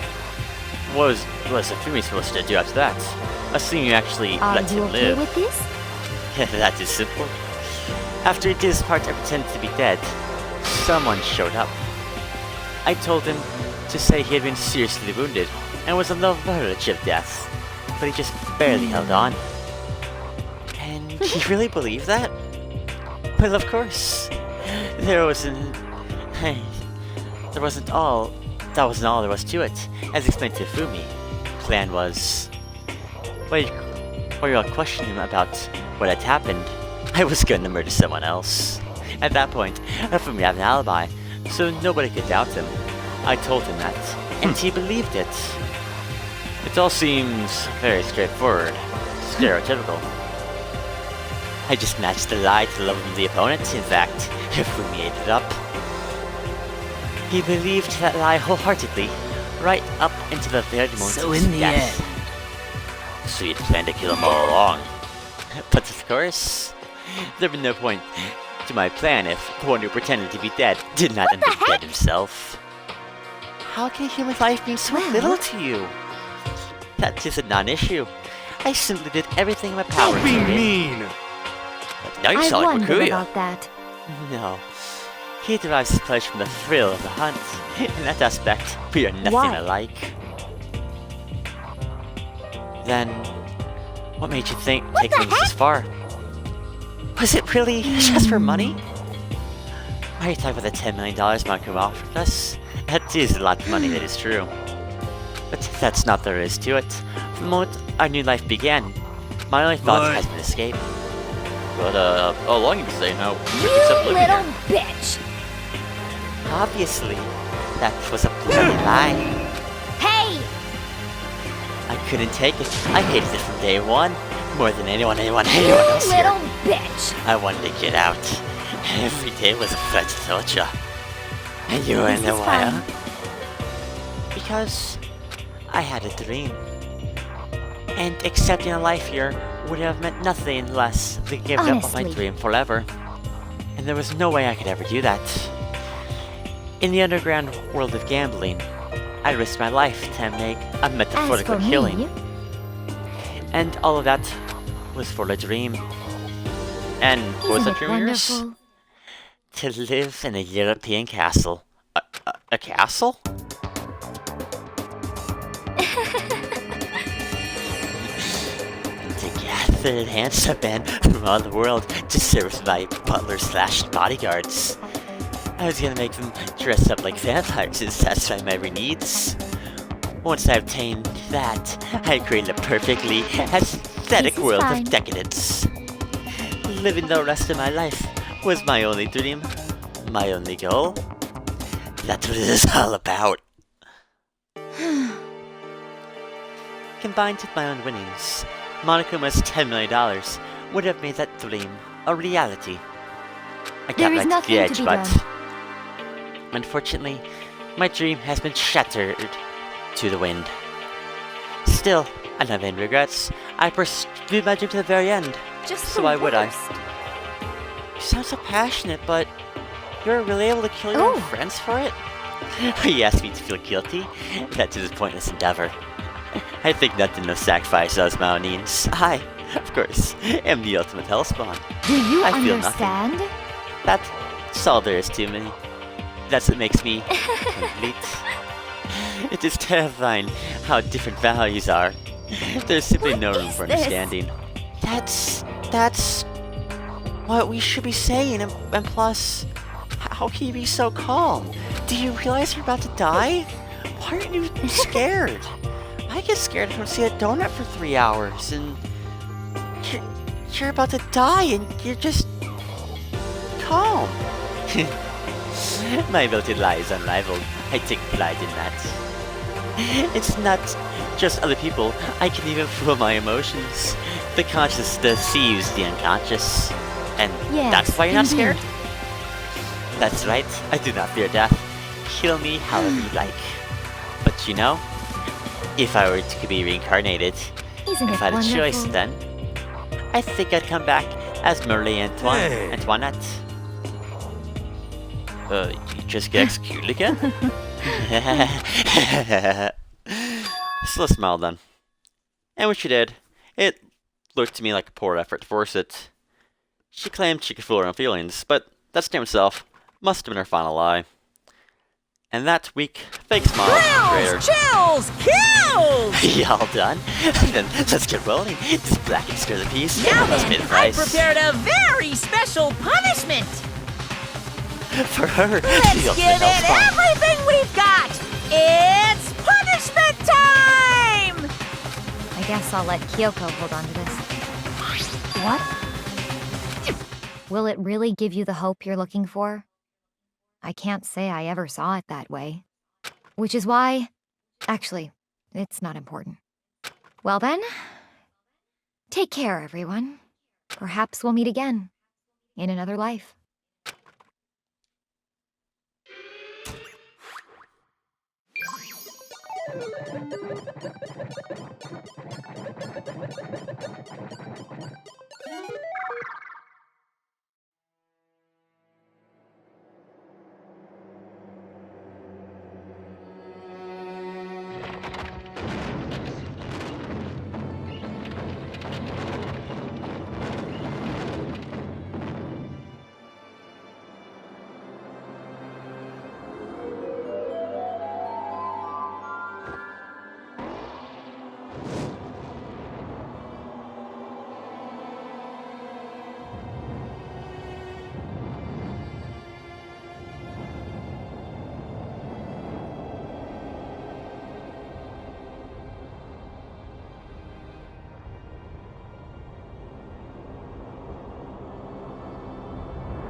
Hey, Fire Makumpa at the fire.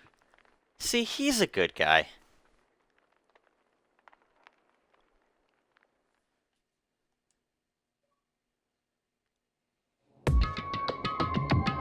It's over.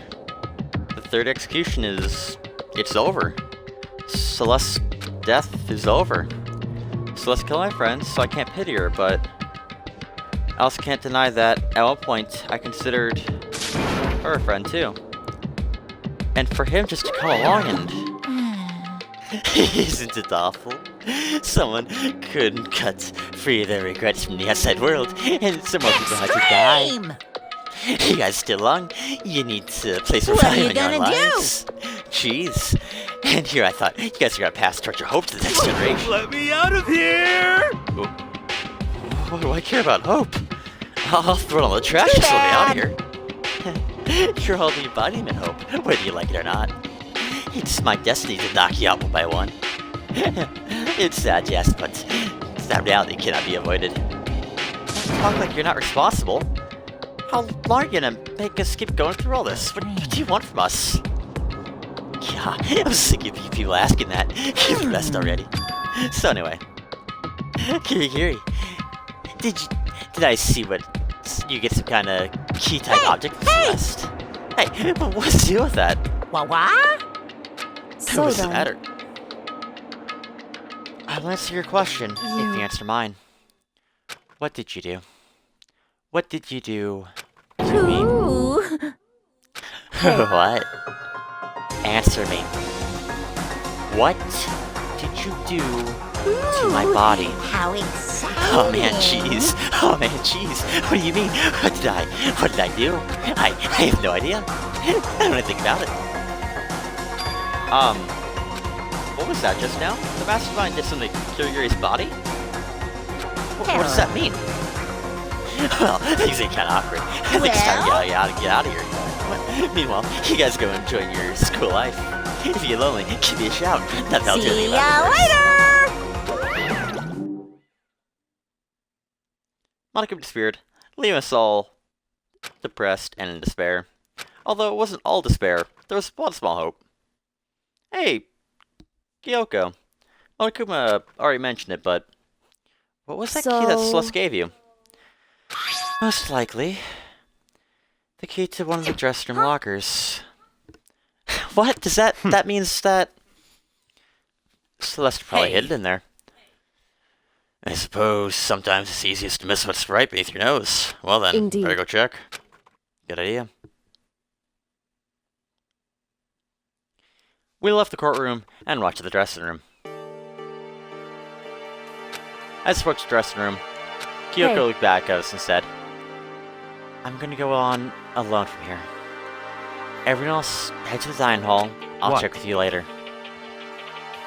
Why exactly are you going alone? Do you even have to ask? As she glanced quickly at the surveillance camera. That's not what I meant. Why you? There's still a risk of spy, you know. Then I'll go too? You. Please let me go. Staying here arguing is just going to draw more attention to us. Do whatever you want. Well, thank you, Makuya. Then it's up to you. No, I'm gonna go to the dino, okay? I don't know what's going on. Huh? So... Makoto and Kyoko are gonna go together? Does that mean what I think it means? I feel like Makoto. Girls are like her at tall pushovers. We show a little backbone. I tried to go to Hina said. Everyone head to the dining hall and leave me and Kyoko there alone. Well, shall we? Yeah. So then... We need to get in that locker. Kyoko took keys Celeste to give her and locked the locker. As the locker swung open, we saw... You really came! Good morning. It has been a while, hasn't it? It's safe, thank goodness. I never thought her Kirigiri sounded so relieved. It was like she was speaking from the bottom of her heart. I just did what Celeste asked. I didn't say a word. I stayed quiet the entire time. Oh, and I think I might be able to open the last set of files soon. Maybe as early as tomorrow. I'm doing my best, so please wait just a little longer. So now we can officially say the case is closed. As far as Susan is concerned, sure, but can we talk a second? Since we have this opportunity, I want you to be honest with me. Yoko, please tell me, what are you trying to do all this? What are you trying to do all on your own here at the school? Is that why you want to come with me? Regardless, that is not something you need to know right now. I don't need to know? That just makes me more worried. Worried? Like happened during the investigation this time. You disappeared and we didn't see you again. Without warning, without explanation. Indeed. When you do that, it's only natural to think of me, to think I'm the mastermind spy, right? And you too. No. I believe in you. You believe in me? Isn't it obvious? People believe in their friends, right? And that's what I want you to tell me. And I want you to believe in me too. Because we're friends. It's true. I understand. Then maybe I can believe in you. Just a little bit more. That's fine. Then... Fine, I'll tell you. I'll tell you I'm disappearing and where I'm going. You see? What I heard from Kirigiri then was... Well, frankly, it kind of blew my mind. After I told Kirigiri I believed in her, she told me a story that was, well, almost unbelievable. I decided to confirm what she had told me with my own two eyes, and so I waited for night time to come. And when it did, I went to action. Correct. The boys' bathroom on the second floor doesn't have a surveillance camera or a monitor in it. And in the storage closet there, way in the back, she said way in the back of the boys' bathroom storage closet, but could Kiryu really be right about this? Where are we? This way.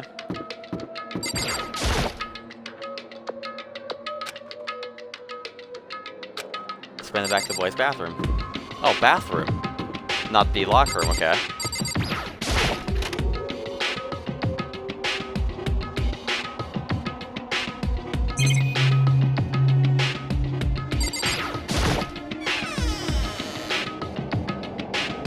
It's just normal storage closet as far as I can tell. The secret Kiryu told me about, could it really be hidden there?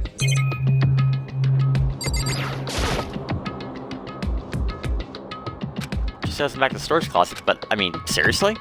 No thinking, I placed my hand in the back of the storage closet, and suddenly, as if I were being in, at the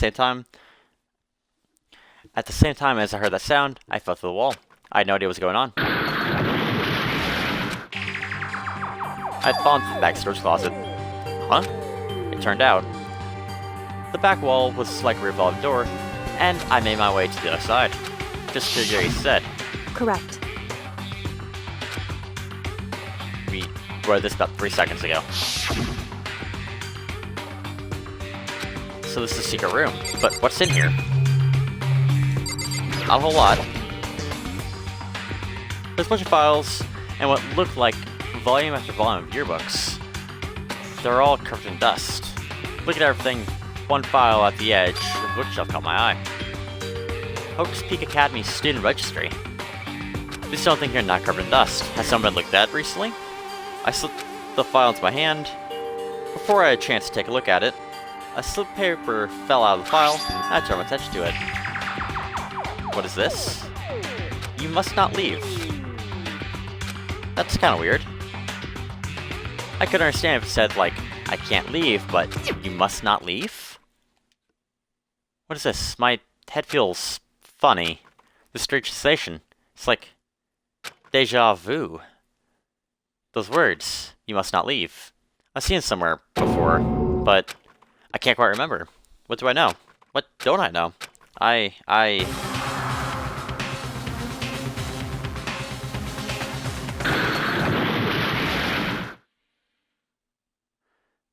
strange sound rang through my head. It felt like it was shaking my brain back and forth, and then darkness. I don't understand what's happening. I don't know what started it. It's all over. And with that, I opened my eyes. I didn't know how long it had been.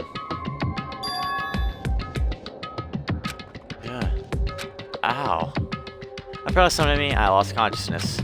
That's all I understood. The dull, throbbing pain in my head proved that much at least. Empty bookshelf. Huh, empty? Gone. It's all gone. The yearbook's the student registry, and even note that fell on the floor. It's all gone? What does that mean? My brain refused to do any more work. The insistent pain in my head began to spread across the rest of my body. For now, I should go back to my room and get some rest.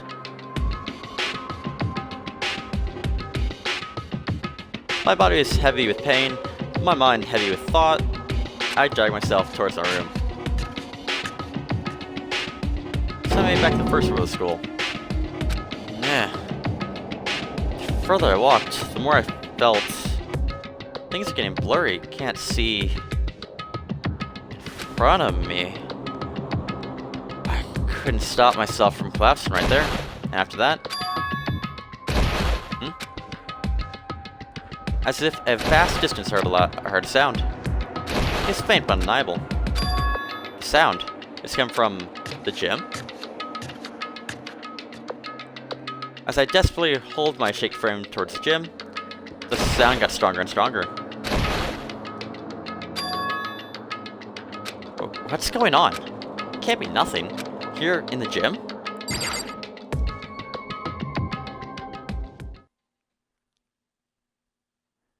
I didn't make a sound as I opened the door of the gym. The sound coming from inside, meanwhile, only intensified that much more.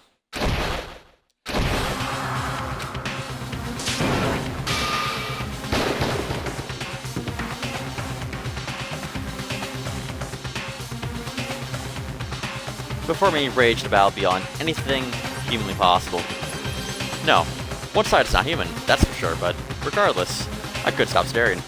I forgot to move Why, or even breathe. you? What do you think you're doing? I asked you a question. What's the meaning of this? How dare you defy me? This wasn't part of the deal! I've made a The deal. decision. I will no longer retreat, no longer compromise, no longer regret. I've made my decision. I'm going to resist you. Okay, but you do realize what will happen if you go through with this, right? You haven't forgotten, have you? What I'm holding hostage? What am I looking at? What am I hearing? A hostage? Then could it be the mastermind spy is... And there we go.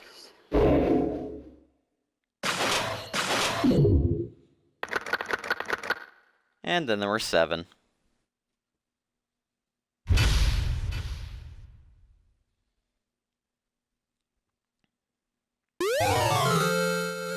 Oh cool, we got a super Robo Justice present, wherever that is.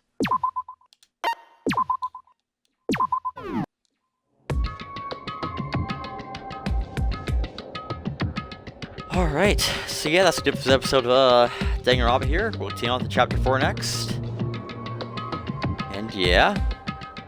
But yeah, that's a good episode of Danganronpa. I'll see you guys next one. Peace.